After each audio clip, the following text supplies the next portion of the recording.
Hello everybody. Happy Tuesday. Hello. I've got my warm cup of cocoa ready to jam with you all. How is everybody? Thank you for hanging out with me on your Tuesday evening.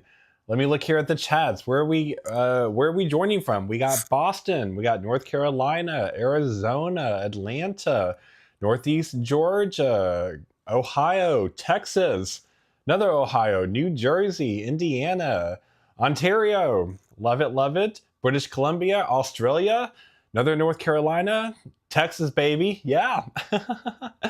I think I saw someone ask, where was I? I'm right now, my home base is Raleigh, North Carolina. I travel a lot, but Raleigh, North Carolina right now is my home base. So that's where I currently am.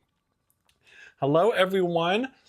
I saw one of the earlier comments about if I was going to be doing horror music during today's live lesson. It is October. I do love Halloween. I love scary movies. I love the month of October, but it is not going to be a horror music live, unless you want it to be, right? We can do a little bit of Halloween.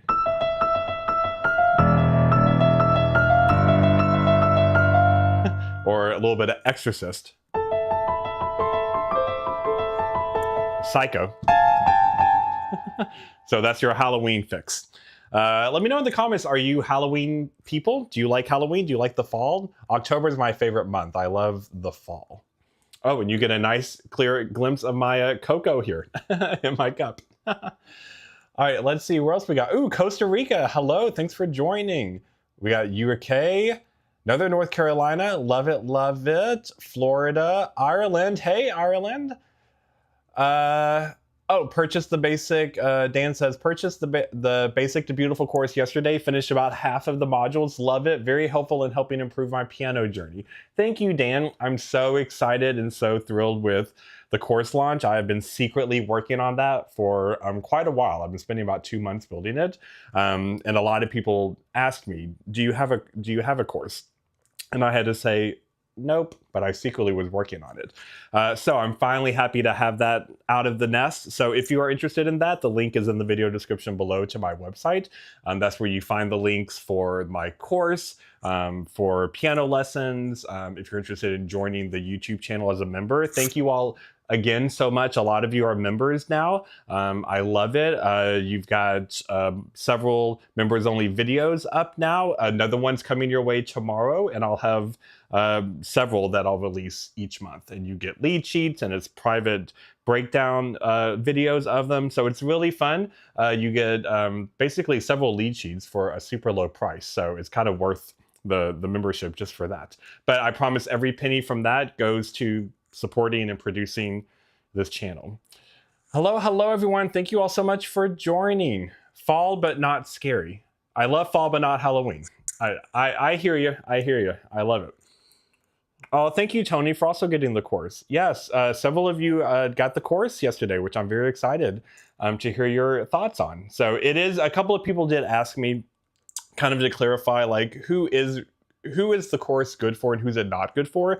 And I'm always an honest person. So it's not for everyone. So the course specifically is more for if you are, like, you're early in your piano journey. You're just starting out, or you're wanting to learn how to play, or you're still relatively new. If you're more intermediate, and especially if you're advanced, the course isn't for you. Not that I wouldn't love to work with you in the course, but it's more for people at the early stages of their journey. If you are advanced, then that's a great chance to do one-on-one piano lessons with me, because then we can really dive into some fun advanced stuff. You can also do piano lessons with me as a beginner, but that's sort of the 2 cents about the course, because it's hard to make one course that's for everybody. Also, speaking of that, the way I'm going to do this live video session tonight, and you may have noticed I've been doing this in recent videos, and I'm going to keep doing it. I'm always listening to your all's feedback. I read every email you all send me, every comment and video comment, and I always take in your feedback. And you all gave me really great feedback the last couple of weeks of when I started to put in my videos like here's a concept and then let me show it to you in different levels. Like here's how you could do it at a beginner level and then a more intermediate level and then an advanced level. I got tons of feedback from you all that you liked that, having all of that in sort of one setting. So in whatever level you're at, you can just kind of plug into a part of it. So you're going to notice that I'm going to be doing that in my videos a lot more often. So that way it caters to all of you, because I know all of you are at different levels. So same thing with what we're going to go through in our live today. What I show you, I'm going to show it to you at different levels. So if you're a beginner, here's a way that you can have fun doing it. If you're advanced, here's a way you can have fun doing it. So everyone is invited to the party. So thank you all. Please always keep giving me feedback. I take it in constantly. Okay, so here is what today's live is going to be about. We are going to, I created four, I didn't create the chords. I created a chord progression. I chose 4 chords, and I'm going to go through a bunch of different music genres, popular music styles, of how I would adapt specific chords, the same chords, but in different ways, and how you can start to do that. So for example, let me pull up on the screen here, drum roll. This is what we're going to look at tonight. It's going to be a lot of fun. So the 4 chords we're going to use, so 4 very basic chords. We're going to have C major, which is C, E, G. We're going to have E minor, which E major, which is E, G sharp, B. A minor, which is A, C, E, and F major, which is F, A, C. Now hold on. When I just played this,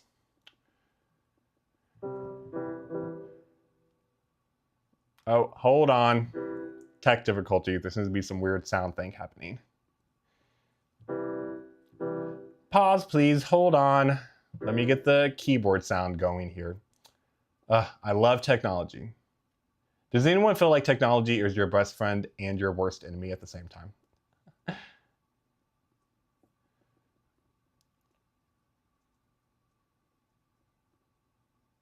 Okay. You're going to see some weird stuff happening on the screen for a second.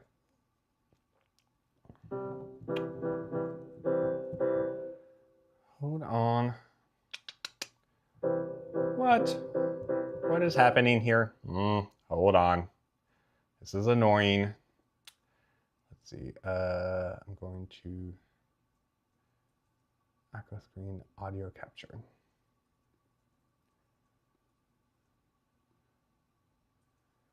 Okay.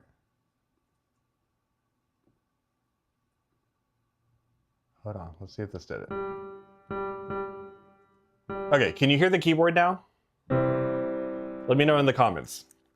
Ugh, I hate technology. Let me know in the comments. Can you hear the keyboard? Good. Thank you so much. Ugh.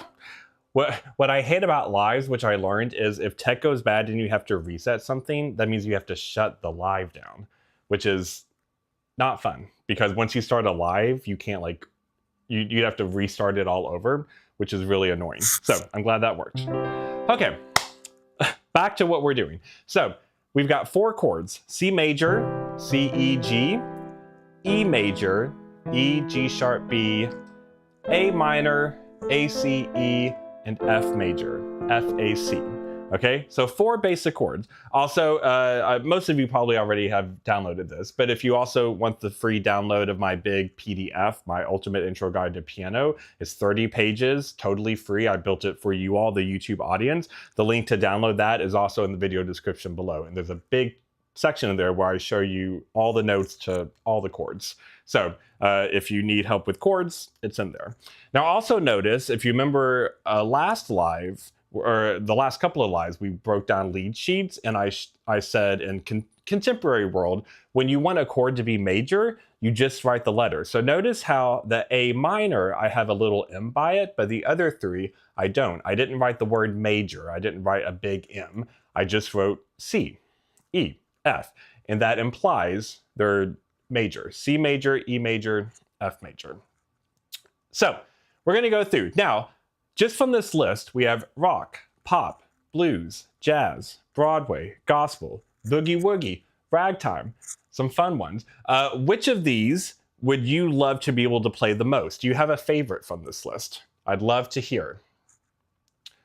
Let me know in the chats. Thank you for all the yeses confirming that the sound works. Good.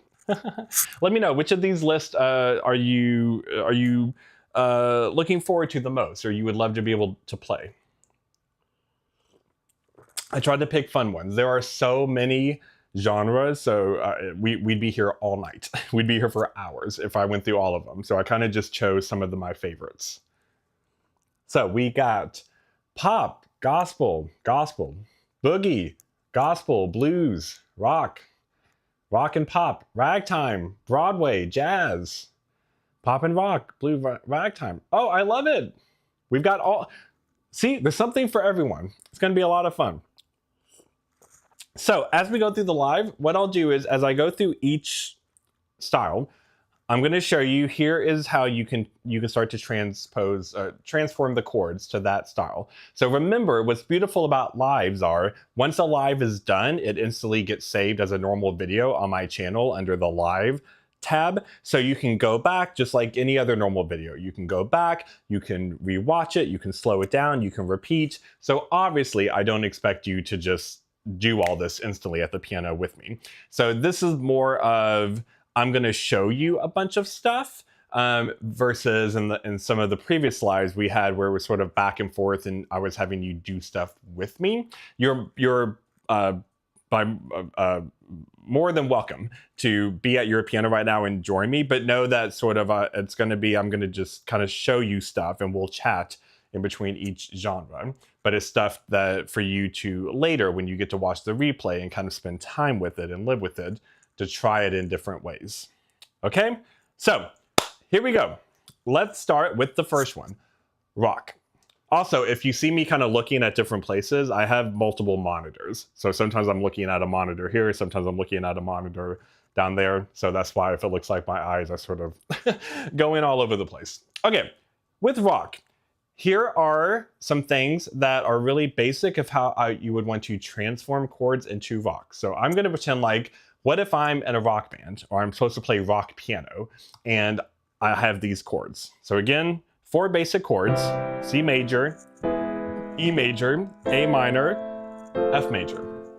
Okay, first rule of thumb is with rock, especially if it's sort of like solo rock piano, you really want low booming bass. Rock is about some fantastic punchy low stuff. So it's like, when you're playing solo rock piano, you're not just a piano player, but you're a bass guitarist and you're a drummer, like all at the same time. So the way I do that a lot is, whatever the root of the chord is, which is going to be the first note, so these letters, so C, E, A, F, I'm going to play them really low, so low that like I'm even going past what the screen looks like. So I'm actually playing in octaves. So when I'm doing that C, I'm playing really low. The C you can see lit up on your screen, and then I'm also playing the octave below that. But not chords or anything like that in my left hand, just the one note. But doing it in octaves is really, really popular in rock.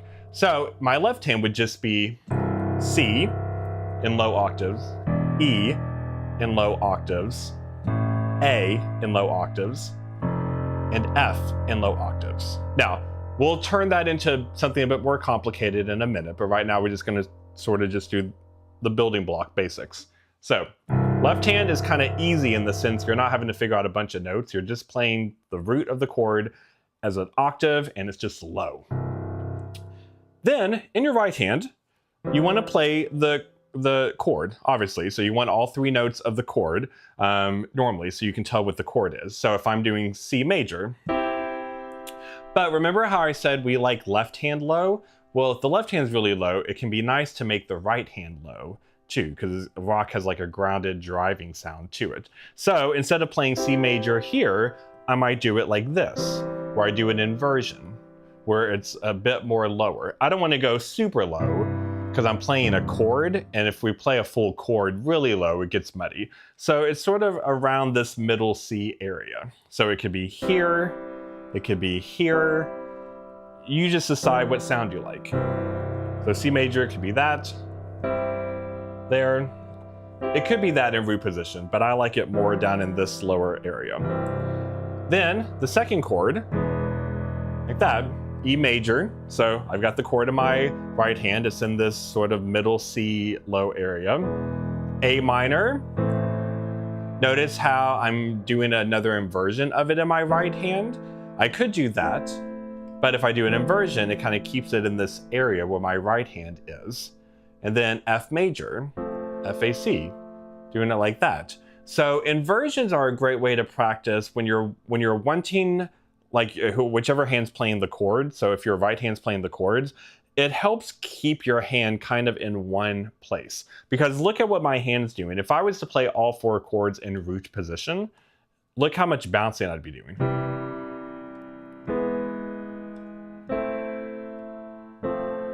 Yes, they're still kind of all here, but it's a bit more of a bounce. But notice when I play around and experiment with inversions, now my hand is moving less.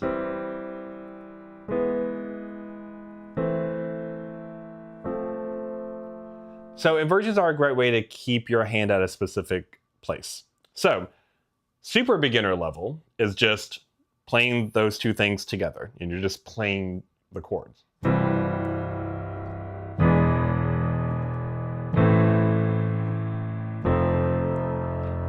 Now, to give it some rock, this is where we get into some intermediate and then we'll get to advanced. To give it some rock groove to it, there's a couple of ways to do that. One is that left hand having, I'll move my hand up here for a second so you can see it, even though it's down there. Instead of where I'm just gonna hold them, you want to have a driving bass. So remember, like in a rock band, a bass guitarist is not gonna be happy just going boom, boom.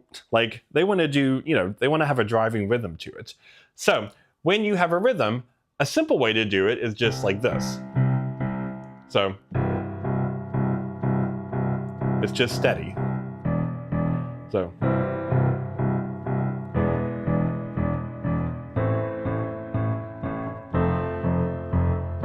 So that's sort of a intermediate way to do it. Beginner would just be holding.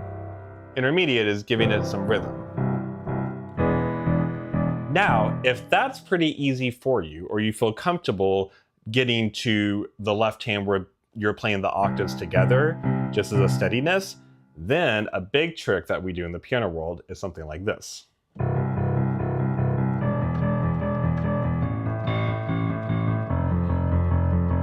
Where you're alternating really fast. Because what that mimics is a bass guitarist going bum, bum, bum, bum, bum, bum, bum, bum, bum, bum, bum, bum, bum, bum. A bass guitar player will often, in an energetic rock band, hit a note and then repeat it. Bum, bum, bum, bum, bum, bum, bum, bum. You'll see their fingers going like that. Bum, bum, bum, bum, bum, bum, bum, bum. Well, on a piano, we're mimicking that spirit, but it's easier on a piano to do that fast thing where you're alternating 2 notes versus doing this.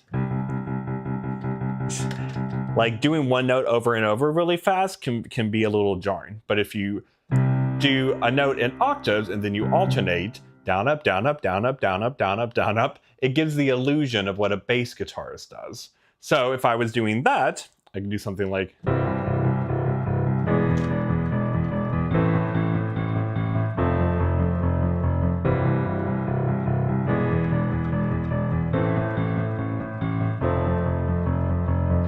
It's fun. You can even see like I'm rocking, I'm shaking my keyboard, right? Because you're playing rock.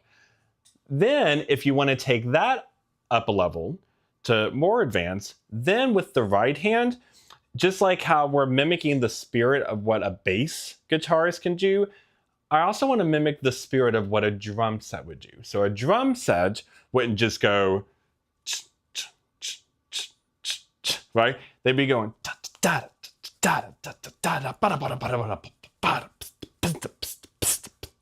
right? I hope you like my sound effects. So how can we mimic that? What's a great way to do it is if your left hand is giving us that really strong, sturdy, pulsating beat, then the right hand can act like a drum with its rhythm. So a popular thing I like to do where the right hand is playing every other beat. So if the left hand is going bum bum bum bum bum bum bum bum bum bum bum bum, the right hand is going jump, jump, jump, jump. So it could be something like this.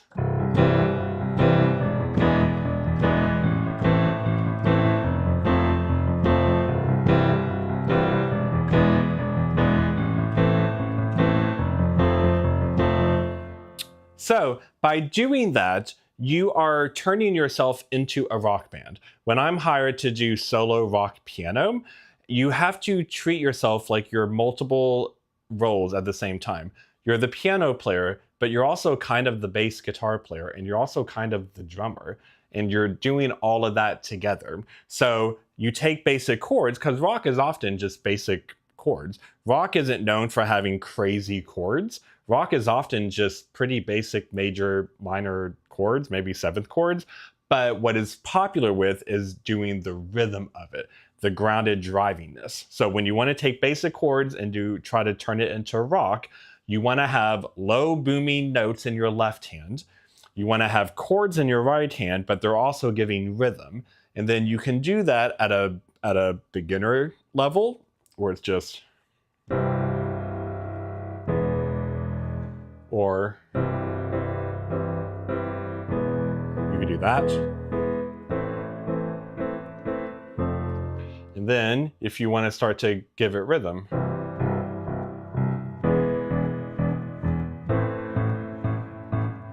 and then graduate to,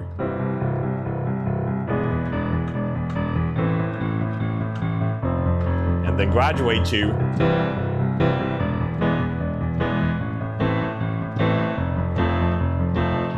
and then once you're comfortable with that, then the world is your oyster. Just have fun. So you can even shake up the rhythm of the right hand. So maybe it's dun dun dun dun dun dun.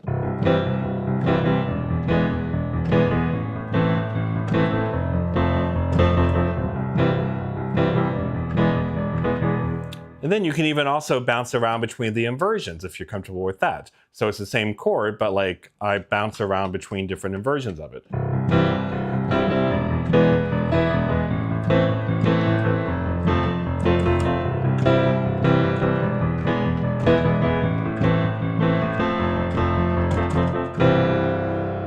All right, so that's sort of my fast little TED talk about rock. It's a great way to take basic chords and try to add some rock to it. Okay, so how are we doing with rock? Any questions with rock before we jump into pop? So let's see. Sherry says, yes, rock out. Yeah, it's a lot of fun, right? Charmaine, I love working out inversions to a new song. Yes, inversions are our best friends. Inversions are so cool in music because it turns basic chords and it makes you turn chords into interesting sounds without having to learn complicated chords. You can often cheat and just play around with inversions of chords, and it sounds like you're doing more than what you actually are. You don't always have to learn really hard chords. It's just messing around with the chords you already know. So inversions are wonderful. Let's see. Or it says, any tricks for quickly changing left hand while keeping it relaxed? Oh, great question. Sip my cocoa. So the main thing is, and this kind of depends on the size of your hand, the size of your finger spread, how big your keyboard is. But in general, if I'm doing this like this, I want to feel like my hand is going back and forth. If you try and bouncing and giving air, if I do this, this doesn't hurt. If I were to like try to hold my hand still and I'm doing it with my fingers, that will hurt. That will cause a lot of tension. If I'm doing it with my wrist, I'm using my wrist to twist my hands, my thumb and pinky down in the octaves, then that doesn't hurt. Because especially with rock, it's easy to hurt after a while if you're like jamming on loud, piano for an hour. So it's using the wrist. I just had this conversation with one of my YouTubers who takes piano lessons with me virtually, or about a couple hours ago. Most of his lesson was built on, we were having to reshape his whole hand because he was putting a lot of emphasis in fingers, and we had to psychologically readjust of, I want you to think more about your wrist and about your elbow, because that is where your power is going to come from. If you try to put all your power in your fingers, that causes a lot of tension in your hand, which can hurt. And especially if you're older, or if you have arthritis, or you have a hand injury, or You have a small hand, that can hurt. So the wrist and our elbows are our best friends. So when you're doing those fast notes, lean more into the wrist. Like the wrist is the steering wheel driving the hand. Okay, awesome. Okay, let's move on to pop. So pop, and again too, for each of these, it's not what I'm showing you is the only way to do it. I'm just sort of showing you one popular thing to do. So with pop has sort of this famous sound that especially in the last couple of generations got really popular. It's a sound of like this.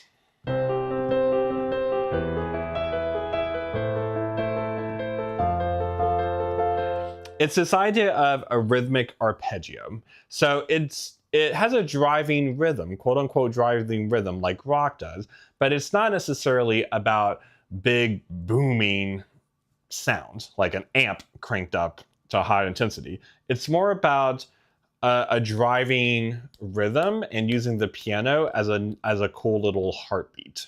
So when you want to turn chords into pop and you do that sort of thing, what you do is, again, you figure out what are the basic notes, and then how can you do arpeggios, but do them in a pop type of rhythm. So a really popular pop rhythm for arpeggios is this sound.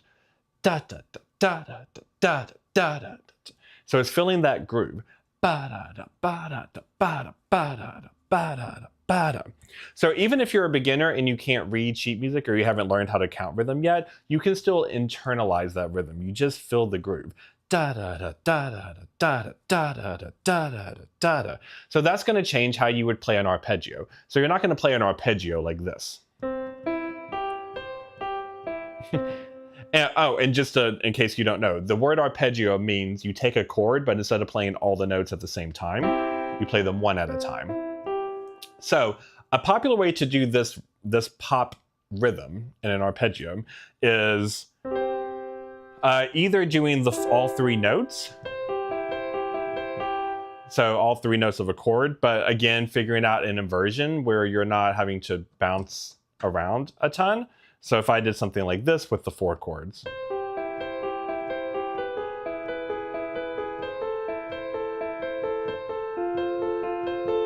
Notice that I did inversions that let my top note kind of stay around where it's at. So it's sort of like I'm turning the top note into a melody note. So I made C my top note for the arpeggio for C major.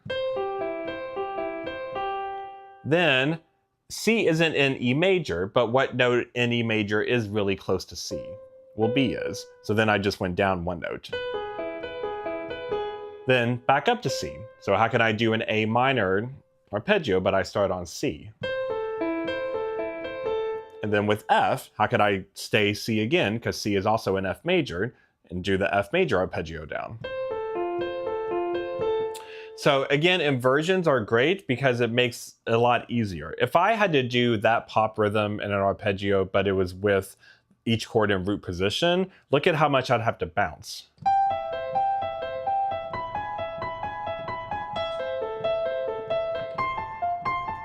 Right, like that's a lot. And if you're doing something like that, that can be kind of quick and tricky. The more you're having to bounce around a lot, the higher chances that you're going to hit a wrong note. Your fingers are going to accidentally slip. So instead, keeping it in a close range.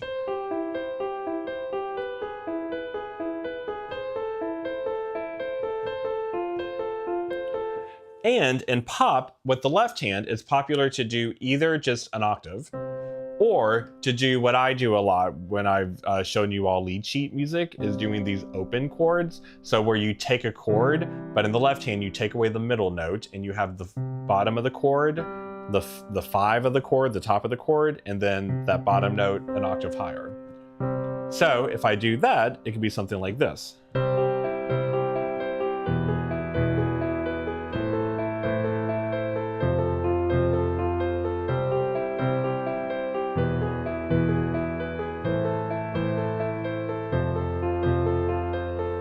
Now, in my left hand, I am playing root position because I'm playing the bottom note in each hand. So my left hand is doing a bit more bouncing. but I have more time to get in place because the left hand isn't doing super fast, crazy stuff. It's just sort of hitting the chord. And then if you want to give it a more advanced groove, every time you hit that melody note, if we're doing the rhythm of da da da da da da da da da da da da da da da, every time you hit that top note, hit the left hand, hit the chord.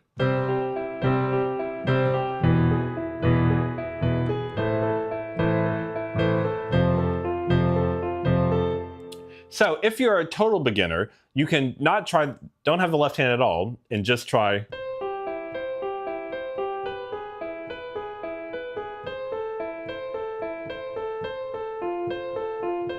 Because that can be complicated just enough if you're a beginner. And hold the pedal down and change the pedal per chord.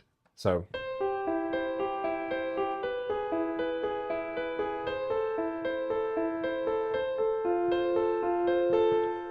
Then, each level you want to go up to, then you just add the left hand. So maybe it's just one note.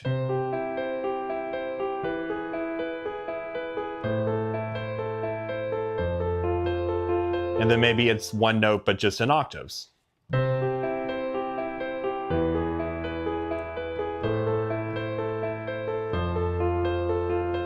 And then if that's comfortable, then add that 1-5-8, that open chord version of the chord in the left hand.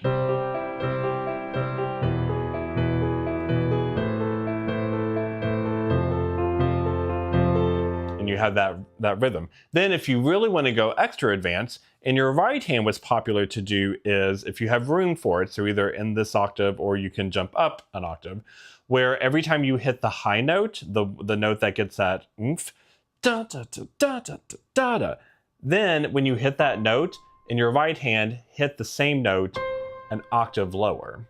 So it would be like this. Oh.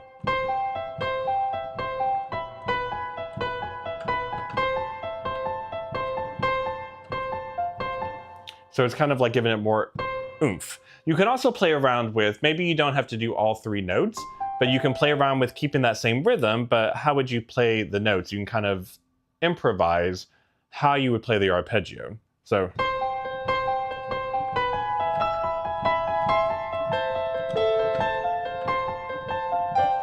So it's sort of like whatever improv you want to do when you feel advanced enough for it, just every time you hit whatever the top note of the pattern is, that da da da da, hit another note underneath it from the chord.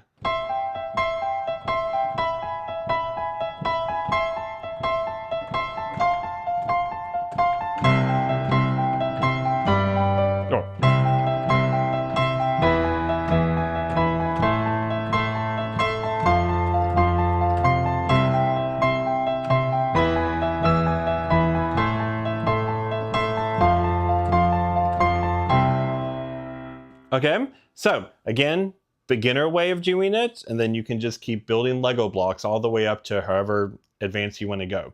But pop is very famous for that percussive percussive rhythmic piano arpeggio. Cool? So we've done rock, we've done pop. How are we feeling? Let me know in the chat so far. How are we liking this so far? I know I'm throwing a lot at you, but remember, you can go back and save this video and kind of make it like a music chords Bible for you, and you can just go and focus on each section. Oh, thank you, Aura. Aura says amazing. Sherry says feeling fine. Great, great, great. We got a great with 3 exclamation marks. Love it. Lots of fun. Charmaine says great. Excellent. I'm glad you all are having fun. Let's keep the piano party going. All right. Blues. So this is going to be a little bit of a refresh because some of this stuff I've talked about in previous videos, but you may notice too, sometimes when I come out with new YouTube videos, because I come out with multiple videos every single week, sometimes I will repeat something, like I'll talk about something I did in a video a month ago. The reason for that is the YouTube algorithm, I've learned now because I've been doing this enough months and I can see the algorithm. Even though, yes, you all who are part of my channel and subscribers and members, there's a bigger chance that you've seen all the videos or most of the videos. But every time you publish a new video, it gets pushed to a ton of people who haven't seen your channel before. And you can actually see the algorithm in every single video I publish. At least 50 to sometimes 60% of the viewers, especially that first day or two, are people who have never seen something from my channel before. So I always have to keep in mind, well, this might be the first time they see that. So I can't always assume, well, they saw the video a month ago. So for example, the next two, blues and jazz, I made videos about a month and a half ago where I talked about blues and talked about jazz. So some of this stuff is going to be refresher, but there's probably a lot of people who are going to be watching that didn't see those videos. So that's why sometimes if I release a video and you're like, wait, Matt, didn't you already talk about that in another video? That's why. You have to kind of treat each video like it's a new introduction to yourself, because half of the people watching that video haven't seen a previous video. So that's just my little spill about that. So blues. Here's the main thing, and this is actually going to come up again in another genre on this list that we're going to get to. So the idea of sevenths. Blues are all about seventh in a particular way. Actually, blues and jazz are kind of going to go hand in hand. They are very much built on sevenths. But if you remember, let me think, 2 weeks ago, 2 lives ago, we did a whole live where we just dissected a bunch of chords you can see in lead sheets. And again, if you haven't caught the lives, go back and on my channel and watch them. They're all really helpful. And if you remember, in that live, we had a whole middle unit that was just about sevenths. And it was like, we went down a sevenths rabbit hole, because sevenths on piano and in music are uber famous and popular. I can't tell you how many seventh chords I play a week. Uber popular. But they're also uber confusing if you're not used to it, because there's a bunch of different type of sevenths, and the music style and genre will help dictate, well, which seventh do you play and how do you play it. So for example, blues is very much built on what we call the dominant seven.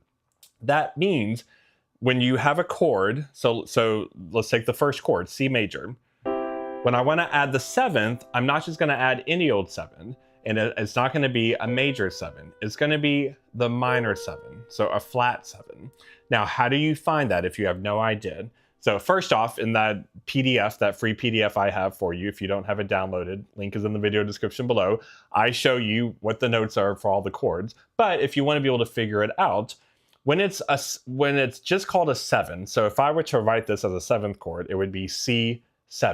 There wouldn't be any other words. So when you see just a 7, what that means, it's a dominant, what the fancy word is called a dominant 7. And what that means is you have a chord and you're going to add a 7th, and you take what would be a major 7th and flatten it. The trick of finding that really fast is whatever the root of the chord is, the one note. So in a C major chord, it's C. Then you just go, what note would be 2 notes down from that? So like have your chord and then take the bottom note, move it up an octave. So I have C down here, so I move C up there, and then I go down 2 notes to the left. Whatever the next notes are, black or white. So in a C major chord, and if we're in blues and I want that dominant 7, that C7 chord, I'm gonna have my top note be a C, but then go down 2. So it's a B flat. So when you have these dominant 7th, this is what blues is built on. Blues is all about dominant 7th chords, especially a major chord. So like here we have 3 major chords. So we want dominant 7ths. So C major turns into a C dominant 7 chord, which means we've added a B flat to it. E major now adds the dominant 7 to it, which would be, if you remember the trick, well, E's on my bottom, so let me play an E high and then go down 2 notes. Boom, it's a D. I have an E dominant 7. A minor, it can be the same thing, so same trick. So what's my bottom note? A. I play that an octave higher, then I go down 2 notes. Boom, it's a G. And then F major. I take that F, the bottom note, I take it up an octave, I go down 2 notes, and I got an E flat. So for blues, you would be living in that. Now you can already hear that gives every chord much more of a blues sound. C major, C with that 7. But make sure it's not a major 7, which means it's 2 notes down from what the root note is, an octave higher. So for blues, it's popular to play blues down here as well if you're just kind of jamming. So it's a little bit like rock, where my left hand, I'm probably just gonna play the 1 note, either by itself or as an octave, but just the root of the chord. Then, in my right hand, I'll play the chord. I definitely want to make sure I have that 7th note in there, because that's what gives it that blues sound. And blues is famous for having this sort of shuffle.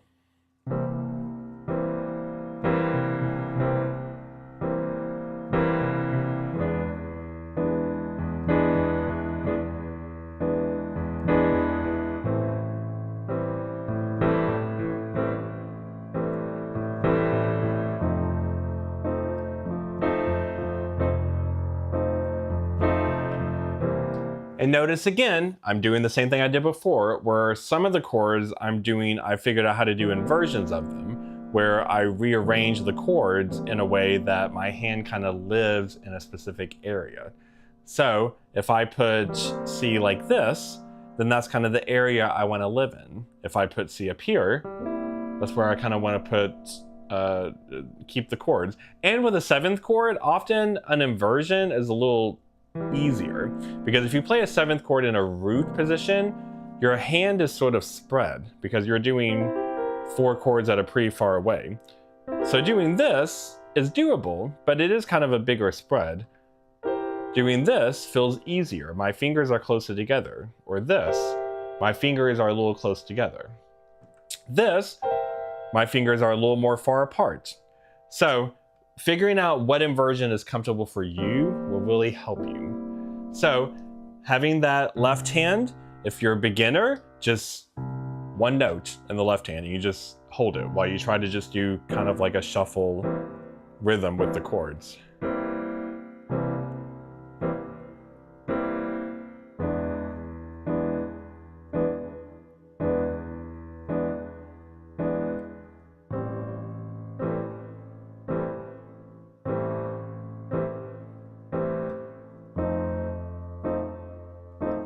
Then as you want to advance it, then you just add the left hand, you can make it octaves, and then you enhance the groove that you're doing. All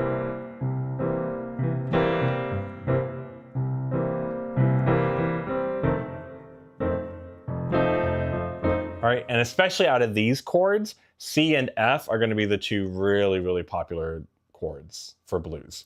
So this is a great way to practice blues. So turn it into a dominant 7th chord and have it like that low shuffle. Now jazz is the similar concept, it's just executed differently. So we're going to go ahead and do jazz next because they're kind of 2 sides of the same coin. Jazz also lives in the world of 7ths, but it's 2 different rules to get introduced to practicing this.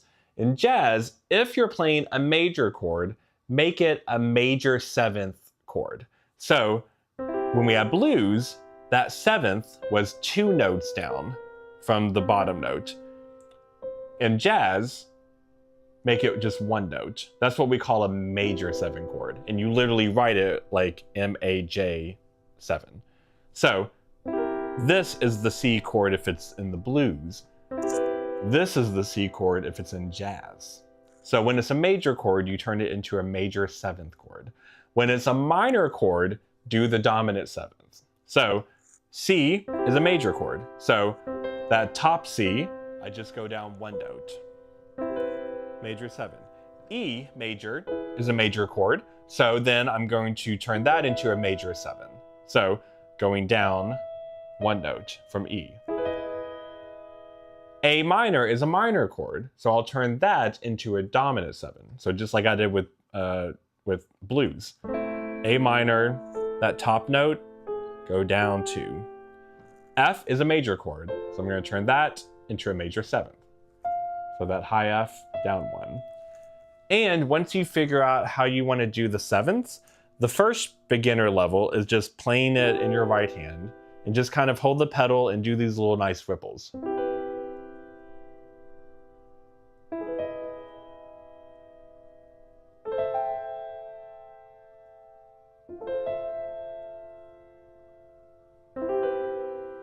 These different 7th sounds make a beautiful jazz sound. Then, if that's really easy for you, then add left hand again. It can just be one note, the root note, or it can be in octaves. But still try to keep that kind of ripple sound.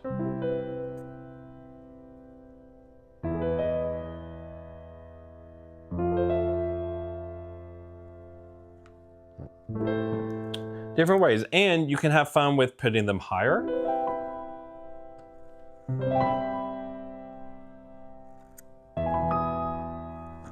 Now, another thing with jazz, if you want to keep it going up in the advancement of it, you can start to make melodies and make the melodies where you're transitioning between chords using chromatic journeys. Chromatic on piano means the very next note.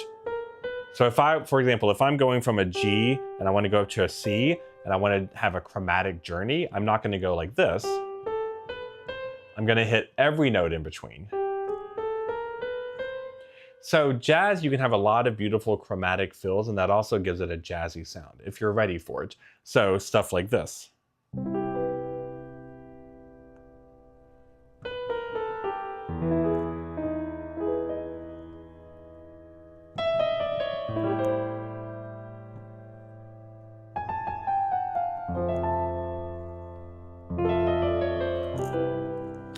It's a great way to practice. So this combination of 7th chords for jazz, if it's a major chord, turn it into a major 7th. If it's a minor chord, turn it into a dominant 7th.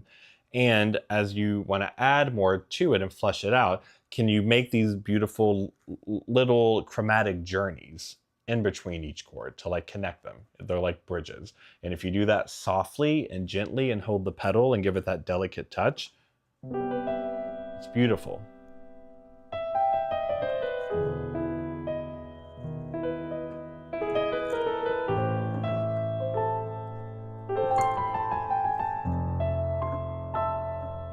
So again, do it whatever level you're at. If you're a beginner, then just stick with playing the basic chord.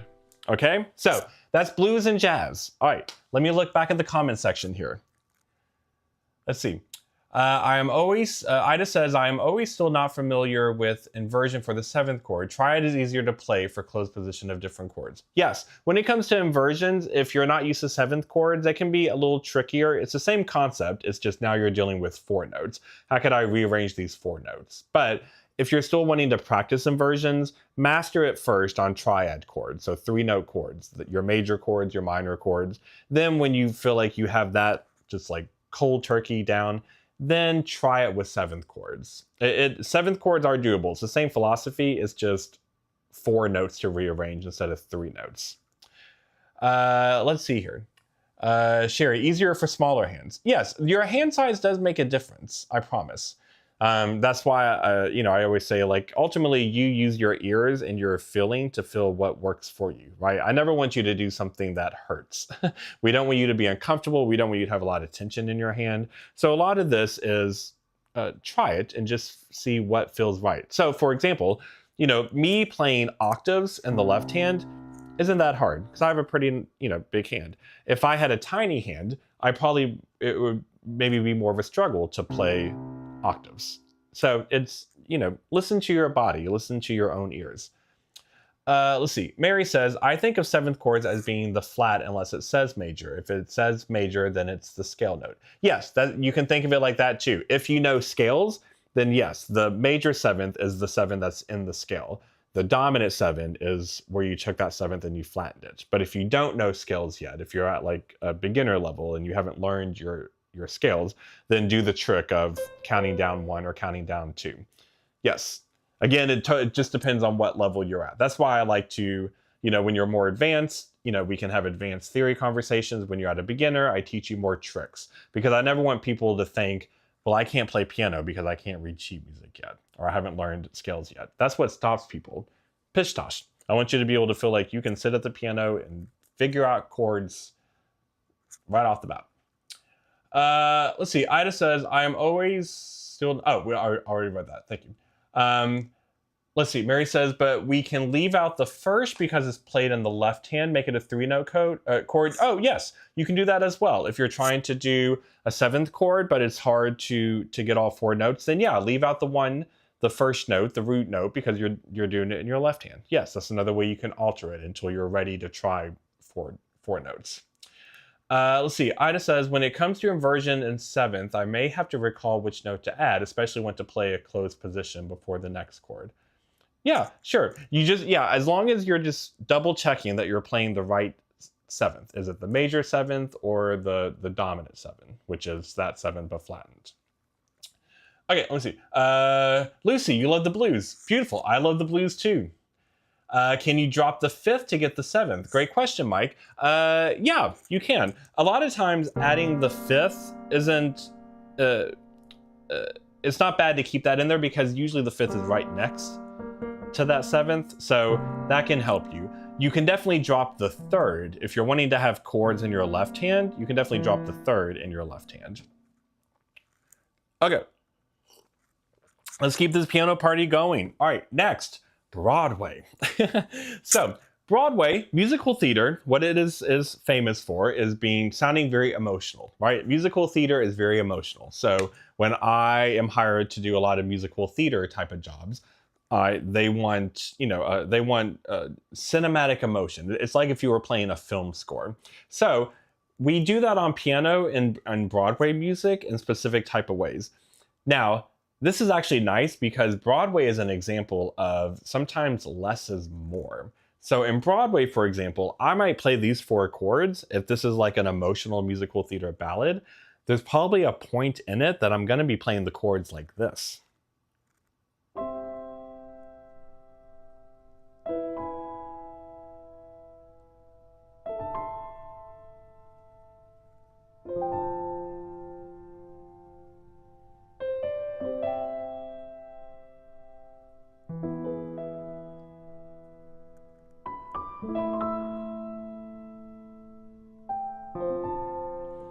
Right, it's often delicate, emotional, and it has, it feels emotional. It's telling a story. So how do you do that with the chords? So one thing you can do is play it up high, so not here in the middle C octave. Play stuff high, play it soft and gentle, and our pedal's going to be our best friend, and purposely don't make it too heavy. So in the left hand, have a lot of open. So where it's like that, we have that 1, 5, 8. Or just 1 and 5. So, and in music theater, it's often popular to even take out the middle note in both chords, or in both hands, where we're sort of insinuating the chord. So normally you would want the middle note of a chord somewhere in one of the hands, especially the right hand, because it helps determine what chord am I hearing. In music theater, I often will have to play a lot of this type of stuff. Open chords. So look, I'm playing C major, but I'm only just playing C and G in all the hands. E.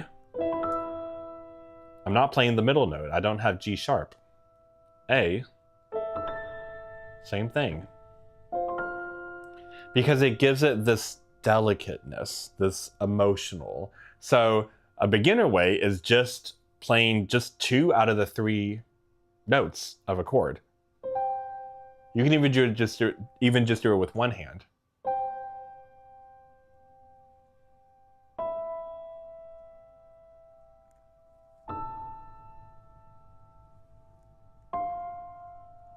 And then add 2 hands.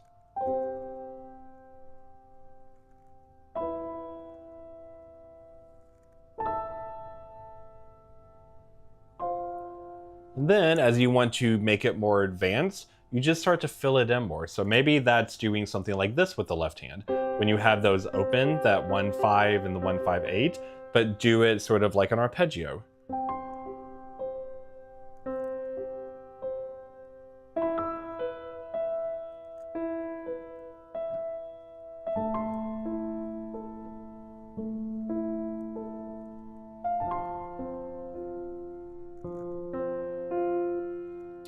Or a busier rhythm.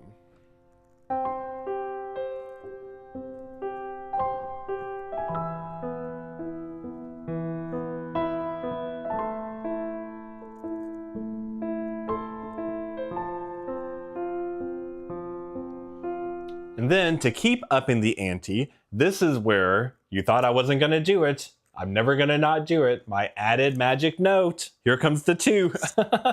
So the 2, that shimmer note that I talk about all the time, it's really popular in Broadway. I play it all the time. I get hired to play for a lot of musicals and musical theater type of gigs because I'm surrounded by tons of musical theater companies. I am adding 2s left and right. Like I can't even, I lose count. And even the sheet music will tell me to add a 2 because adding that 2 gives it that emotional theatrical type of sound, that Broadway musical theater storytelling type of sound. So the added 2 is whatever the chord is. If you were to play in root position, what would the 2 note be, the second, if this is 1, 3, 5, meaning what note is between the first and the middle note. So for the C major, the added note would be a D, the added 2. For an E major, the added note would be an F sharp. For A minor, the added note would be a B. For F major, the added note would be a G. So if I add the 2 to the chords, I purposely make the chords feel very small and intimate. I do sort of gentle rolls. I make sure my left hand is just playing gentle open notes. Then you can play that very in a still, like a very hovering stillness.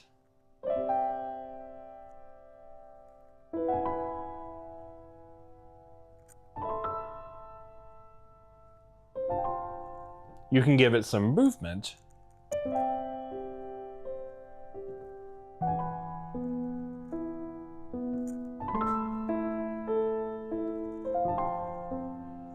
And then if you want to keep upping the ante and make it more advanced, come up with melodies that blend the chords together. So just like with jazz, we used chromatic bridges, chromatic notes to like bridge one chord to the other. Same thing here, but don't use chromatics because that's going to sound jazzy. Use notes from the chord or from the key signature or the chords.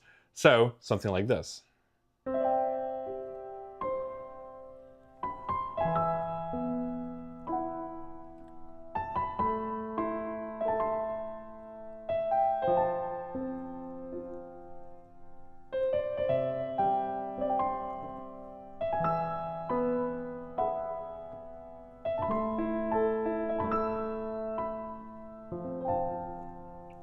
So it's just, again, how complicated or simple you want to make it, but it's still about a lot of this beautiful hovering.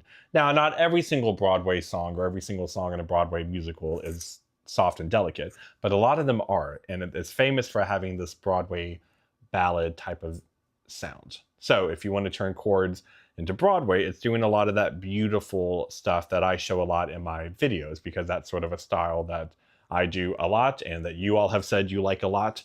So it's a lot of those concepts, that delicateness, the gentle touch, play high. That's really popular in Broadway for like these emotional ballads.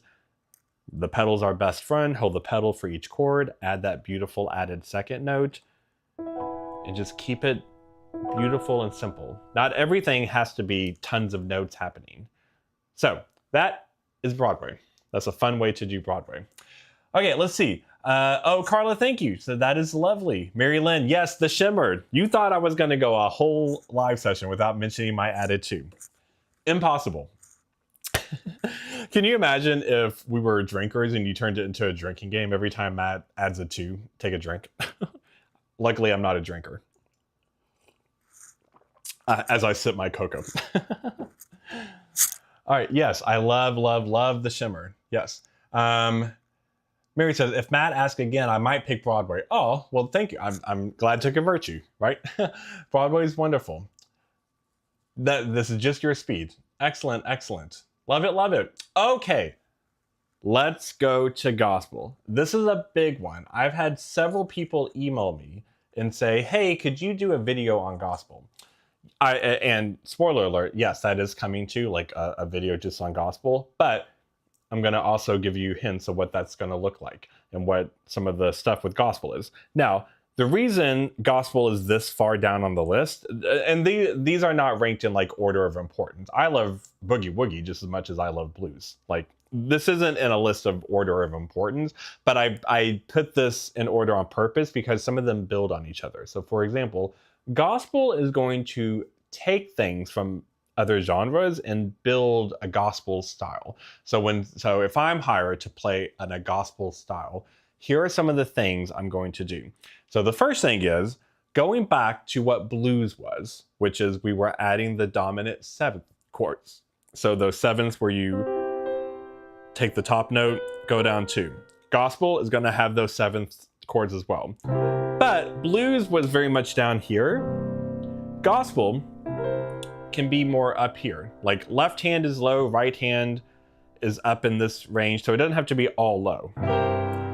So first beginner way of just trying to play chords in a gospel way is add the 7, the dominant 7, and when you play them, play the left hand one note or octaves, if you can, and do little rolls with the right hand.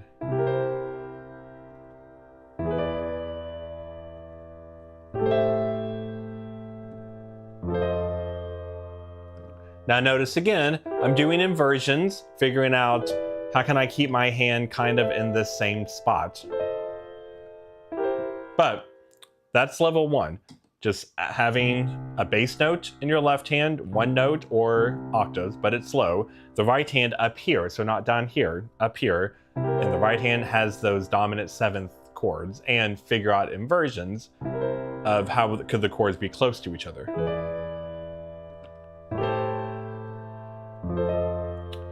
Now, to slowly up the ante to turn it into quote-unquote gospel sound, one thing is having a rhythm that emphasizes silence. Now, I talk a lot about the pedal. I talk a lot about the pedal's your best friend, hold the pedal. But not always. We don't want pedal all the time because it depends on the style. Gospel is going to have a mixture. Sometimes we want the pedal and sometimes we don't. And we're going to sort of go back and forth. So for example, I hit chords and my pedal is held, so it's holding it. But then I may hit the chord again and there's silence. I purposely have my foot up. I'm not holding the pedal. And then when I hit the chord again, I have the pedal back down. So something like this.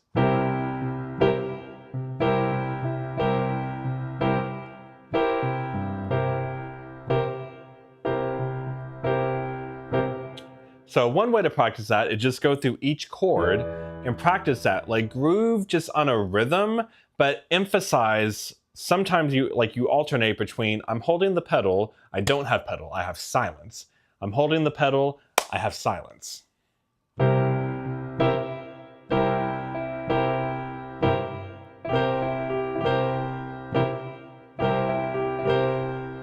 And you're doing those rolls too. Then, once you're comfortable with that type of rhythm, to start up in the ante with it, one could be in the left hand, you add a bit more rhythm to it. So one way is doing those open chords. So instead of having just the one note in octave, you add that 5. So, and it can be like this.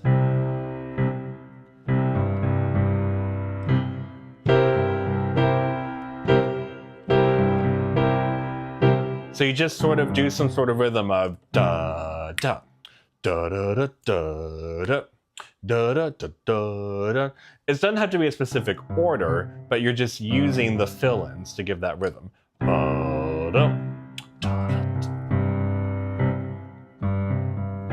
As long as you land on the one chord on that downbeat.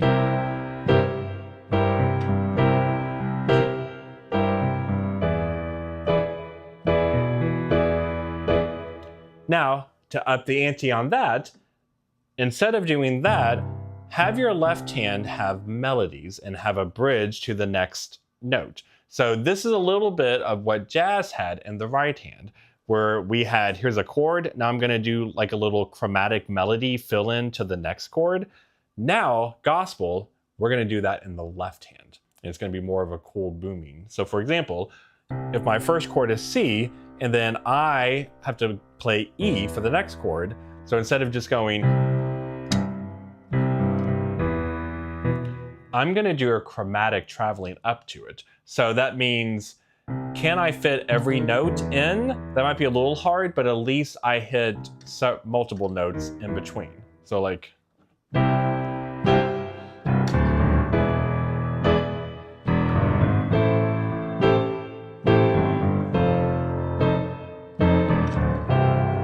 it's like you're traveling.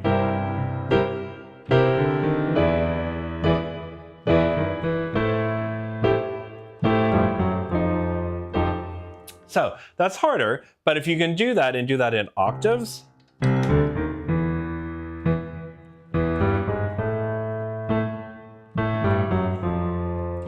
where you have like a melody with the bass, that helps give it a gospel sound. And in the right hand, to up the ante even more, gospel can be tricky because gospel kind of combines a bunch of different stuff. If you can do that, another thing to throw into the right hand is what we call grace notes, so little flick notes. So instead of like doing something like this, you could go.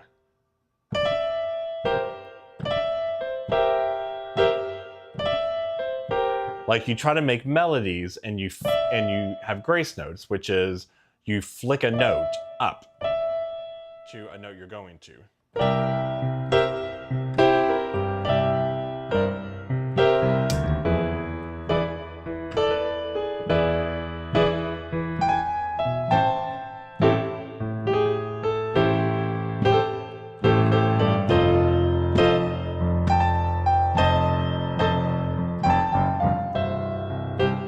So it kind of combines different things. It combines making sure your pedal is alternating between pedal, no pedal, pedal, no pedal, pedal, no pedal. Your left hand is giving a nice bass and it has a groove and it has movement and you can move to the next chord. Your right hand is making sure we have those dominant seventh chords. You're rolling them. You're having that pattern of a rhythm where you emphasize silence sometimes with the chords and then holding the chord. And you come up with little melodies in your right hand from the chord, but you do little flickers, little grace notes.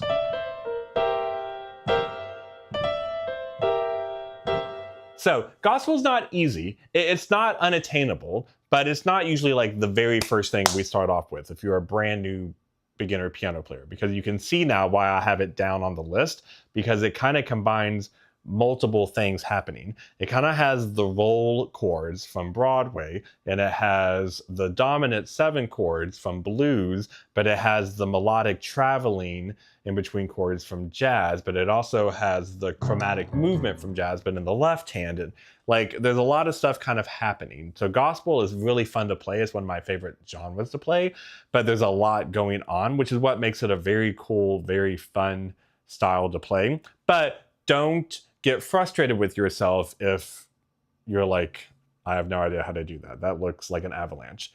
It's fine. You can get there.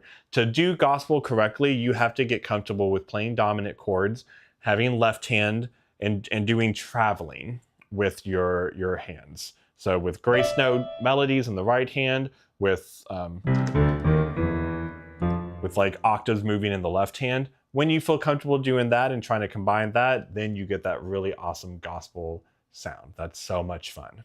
So that is sort of like gospel in a fast nutshell.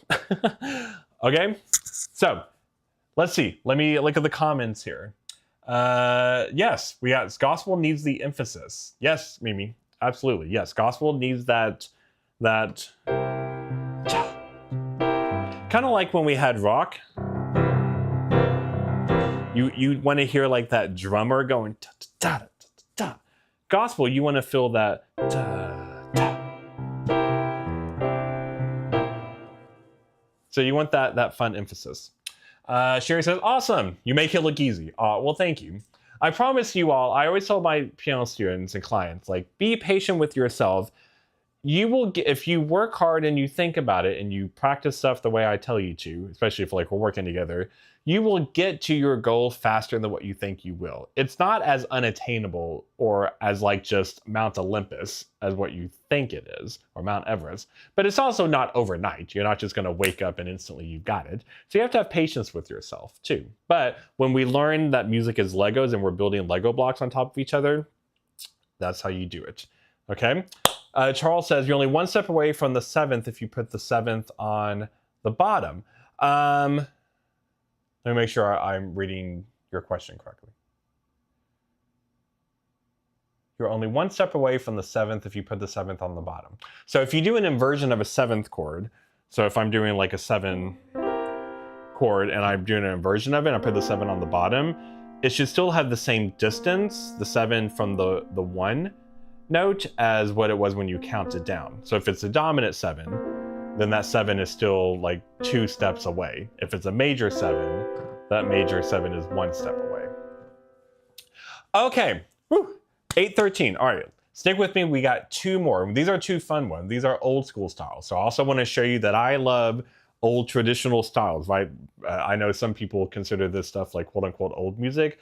Listen, I love it. I love boogie-woogie and ragtime and swing music and the Roaring 20s and all of that stuff just as much as I love rock and pop and gospel and all that stuff. It's all awesome music. So boogie-woogie and ragtime, these are actually 2 genres that people have emailed me and asked me about. Like, hey, will you ever mention these? Absolutely. So this won't be the only time, but this is a great chance to sort of introduce it. Boogie-woogie is interesting because boogie-woogie is built on another type of popular chord. So now we get to leave the world of 7ths for a bit, because sometimes we're just like, if I hear the word 7 one more time, I'm going to punch a wall, right? It's just, music has a lot of 7ths in it. Boogie-woogie is going to be about the 6, turning a chord into a 6 chord. So what that means is when we have a major chord, because boogie-woogie also emphasizes a lot of the major stuff. I have a major chord, C, E, G, C major chord. To turn that into the 6, I just add a 6 on top of it. So if this is a 1, 3, 5, I add the 6. So to find that, you go 2 notes above what the top note of the chord is. So if it's a C major chord, which is C, E, G, I'm going to add the A. If it's an E major chord, E, G sharp, B, I've got a C sharp. If it's an A minor chord, it can be F. And if it's F major, F, A, C, I have the D. But boogie-woogie really works really well with the major chords especially. So out of these 4 chords, a great one, the 2 good ones to focus on are C and F. So here's what you're gonna do. First off, you just have like a basic rhythm of this, but emphasizing that 6.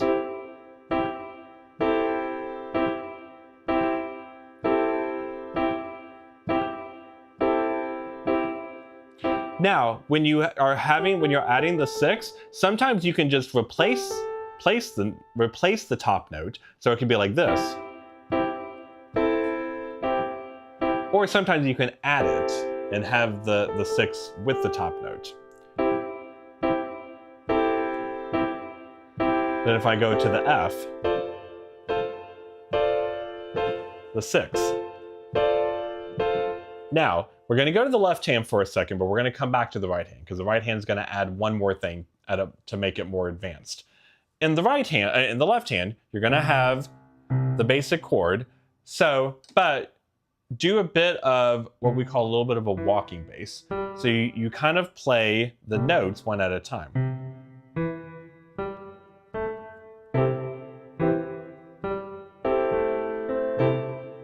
Now we're going slow right now.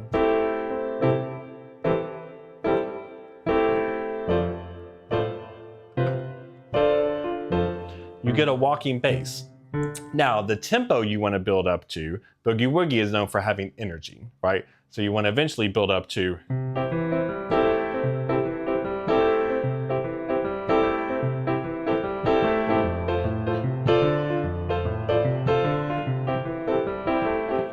Your left hand is keeping a steady beat.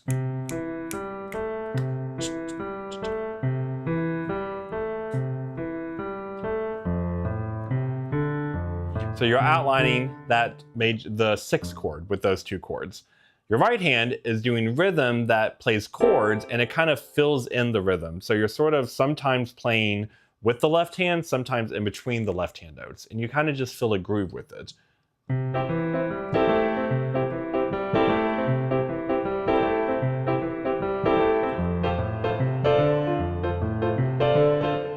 Now, to take this up a notch, boogie-woogie is also famous for not just adding the 6th, but for flattening the 3rd, going back and forth between the normal 3rd in the major chord and flattening it. So that means in the C major chord, besides just having the 6th, that A, I'm gonna alternate and go back and forth between, sometimes I'll have an E flat, sometimes I'll have an E. Same thing with an F major chord. When I added that 6th, that D, that 3rd, that middle note, that A, now I'm gonna alternate. Sometimes it's gonna be an A flat, sometimes it's gonna be an A. And then I have fun doing that. And while I'm doing that, do you like my little shoulder choreography? While we're doing that, if in the left hand, you can put that walking bass lower. So instead of up here, it's down here. When you do that and you start to feel comfortable and you can jam on it, you get stuff like this.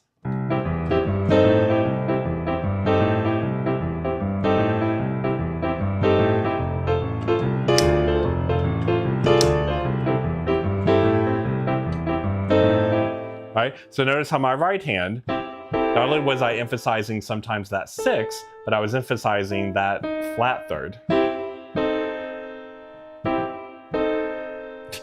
Right? So it's really fun. It's kind of like gospel. You've got multiple things happening, but you can jam on boogie-woogie with just 2 chords. So you can just keep doing it with C and G and having fun with it. And then if you feel really comfortable doing that, you can take it really advanced and just start having fun and making melodies out of those chords.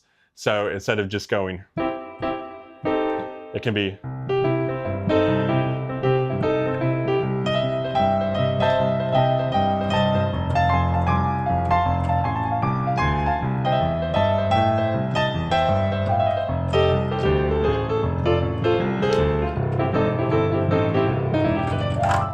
Like you can go as advanced with it as you want, or you can just literally keep it.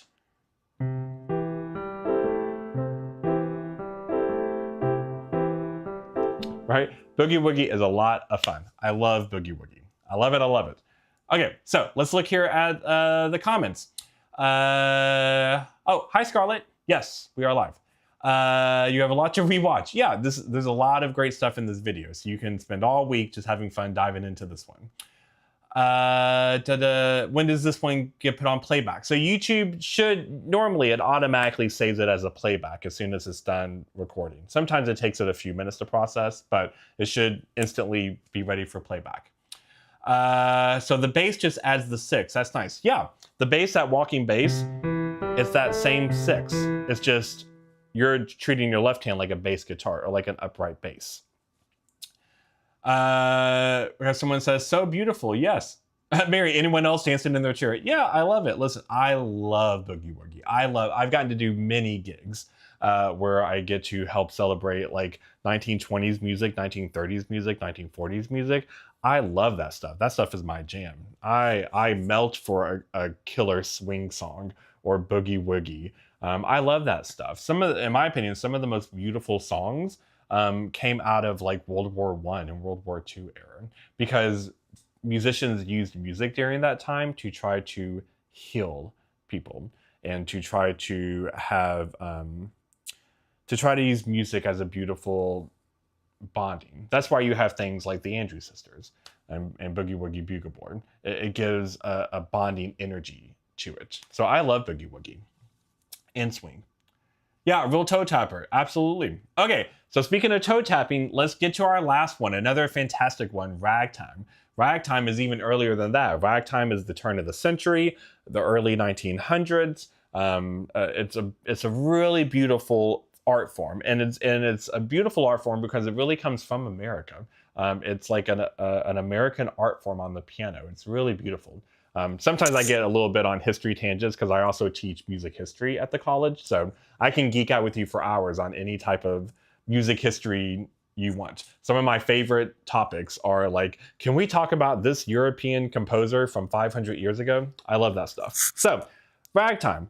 Here is what's fun about ragtime. If boogie-woogie is defined by the 6, ragtime is defined by a bounce. Now, this is why, again, ragtime is not the it's not the easiest thing in the world to do. So I wouldn't just start off right off the bat trying to do it. But here's how you launch into it. First thing is, with each chord, you are going to do bouncing. So notice how in all the other genres, I was trying to not have to bounce a lot. It was about how can we keep our hands in a specific area of the piano without having to move all around. Ragtime, we're going to throw that out the window. Now it is all about the bounce. It is all about how much can we travel, which is what makes it a bit tricky. So, for example, C major. You're going to bounce back and forth between just what's the one note, the root note, so a C, and then playing the chord. So you can practice that as slow as you need to. And I'm not holding the pedal down because we want that kind of bouncy, that kind of distance. All right. Oh, shoot. Hold on. Stupid tech again. Stupid tech. I'm going to fix it. Stand by. I'm getting good at fixing tech now.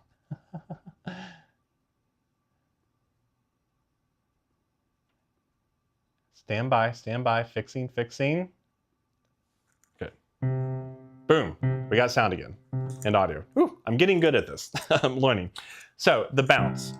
So start as slow as you need to.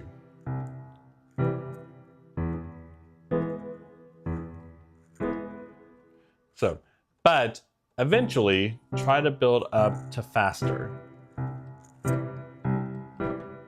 And the more advanced you want to get, it means the faster you get at that.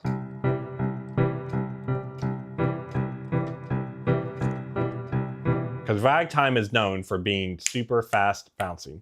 What your right hand is doing during that is coming up with these fun little busy melodies. Now, the notes you come up with are very similar actually to what we have with boogie-woogie. That taking that third of a chord, so if it's a major chord, taking that third and flattening it sometimes, kind of using both.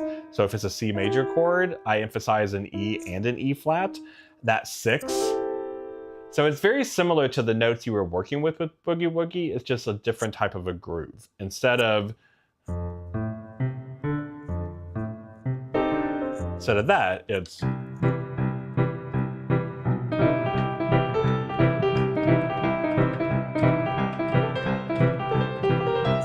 and you can just jam on just one chord if you want. Or you can be like boogie-woogie and just practice C and F because those two chords work nicely together as well for ragtime. So the beginner version is just as slow as you can get. And even if doing this, bouncing from a low note to a chord is super, super hard for you, then just bounce octave. And in your right hand, just improvise notes, kind of what you were doing with boogie-woogie. What's the major chord? Adding the 6, adding that flat third, and those kind of give you notes to jam on. And you can just jam on one chord for a long time.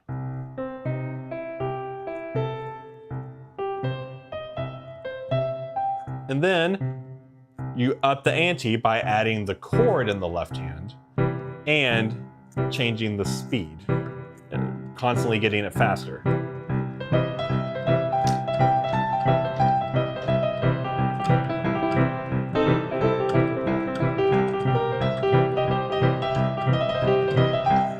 And then on the F, it'd be the same thing, where you have the bounces F, F note, F chord. The notes you're playing around with on the right hand are that F major chord, plus that added 6, that D, plus that minor third, that A flat. And then you just bounce around and you make it as easy or hard as you want by the speed and how much you feel comfortable letting your fingers kind of fly and just have fun, and how fast you can do the bounce. So, beginner.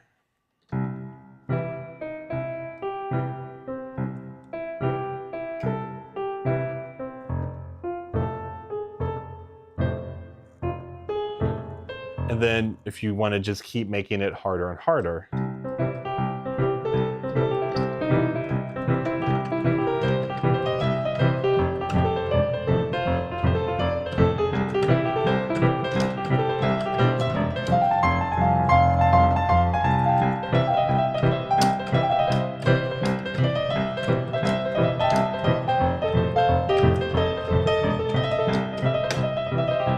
Right, like you can make it go crazy as you want. It's just up to you. But it's just about being very limble and very upbeat. So ragtime kind of emphasizes different things that we get with blues, that we get with boogie-woogie, with jazz. You know, it's not shocking that a lot of music styles build from each other, right?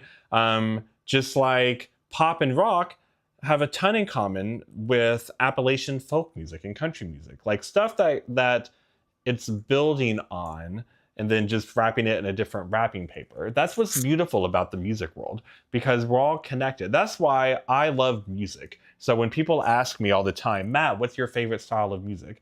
I literally don't have a favorite style, because just music is my favorite. I don't really hear genre. I mean, I understand what genre is, but to me, I get just as much enjoyment out of listening from, you know, a rag song from 1904, and then a song from the Roaring Twenties, and a swing song, and then a folk country song, and an acid rock song, and a gospel spiritual song, and a Broadway musical ballad, and a rap song. And like, to me, it's all music. It's just wrapped in different wrapping paper, and I love that. So I love when students can start to have light bulbs go off of, oh, that's similar to what that was. And it's all connected, because it lets us appreciate as humans how we've created these different music styles over our history. We bonded together by honoring each other's music and then turning it into our own. That's what's really great about it. So, whew, that was a lot to throw in an hour and a half. Thank you so much for sticking with me. Let's go back to the comments here. Let's see. Scott Joplin, yep. Maple Leaf Rag, absolutely. Parents one. Scarlett. Oh, this is a great comment.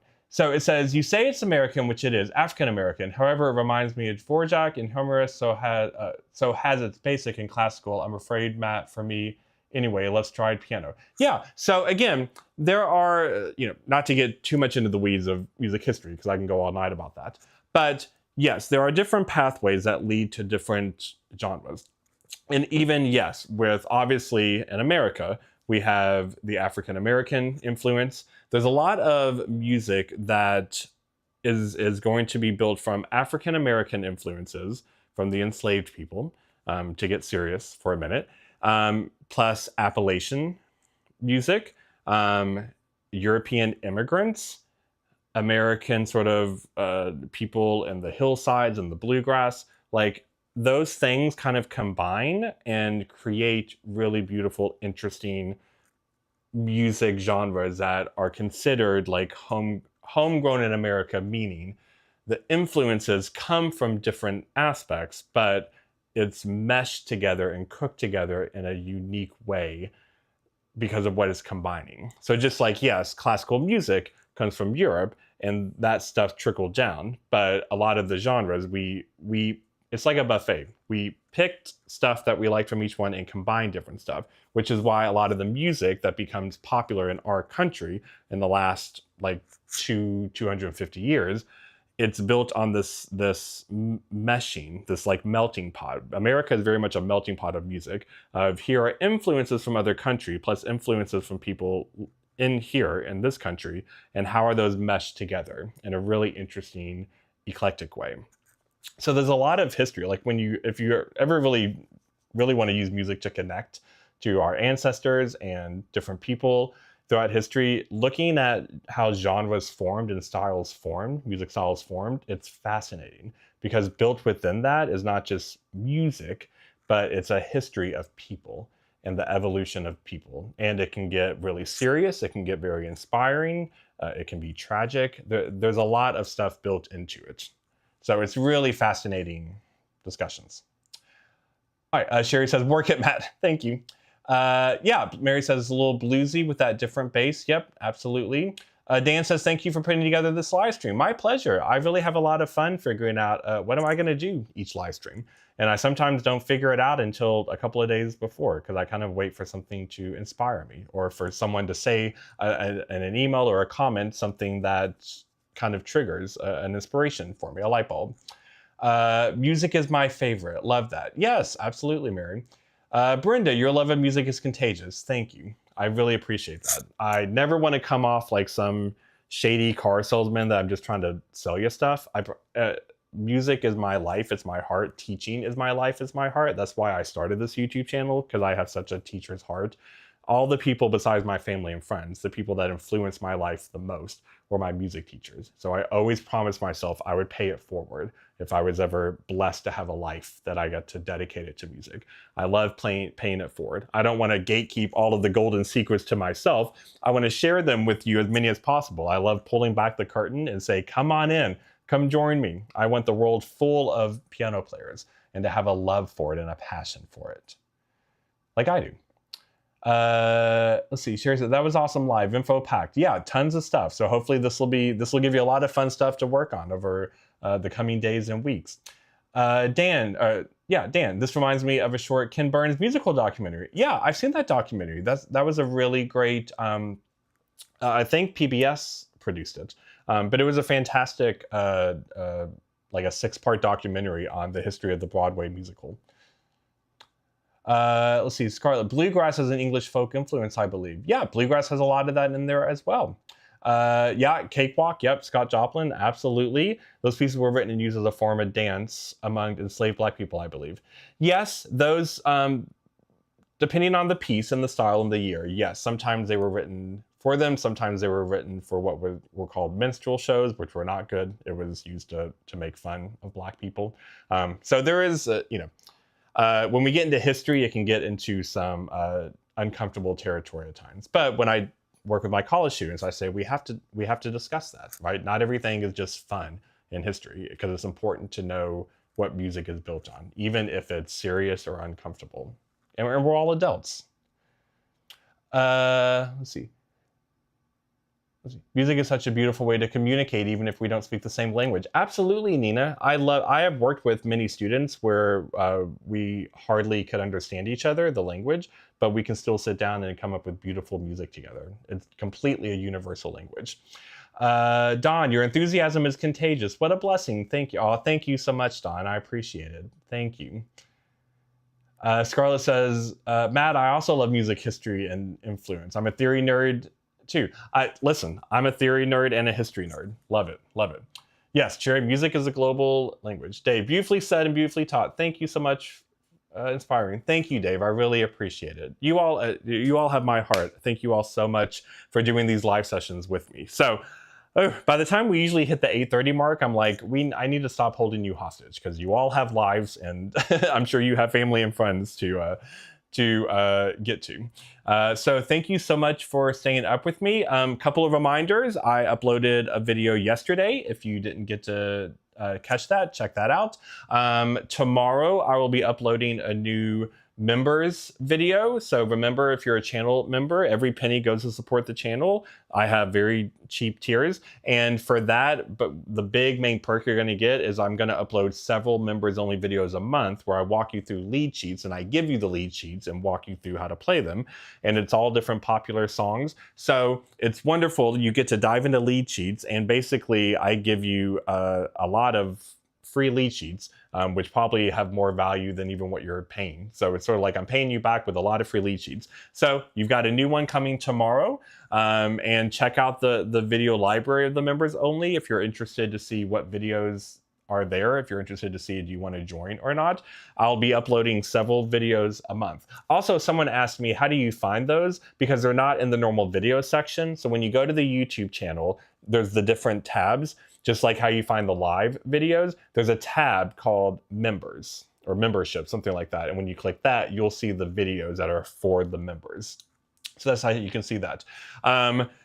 Check out my website, matthodgemusic.com. The website is finally launched, and that's where you can see all the information about if you'd like to do a piano lesson with me. A ton of you I've done virtual piano lessons with. I love it. I love connecting with you. You can just do one. If you just want to hang out with me for an hour and we deep dive into whatever piano you want to do, or you can do a bulk. Many of you I've done several lessons with, which I love.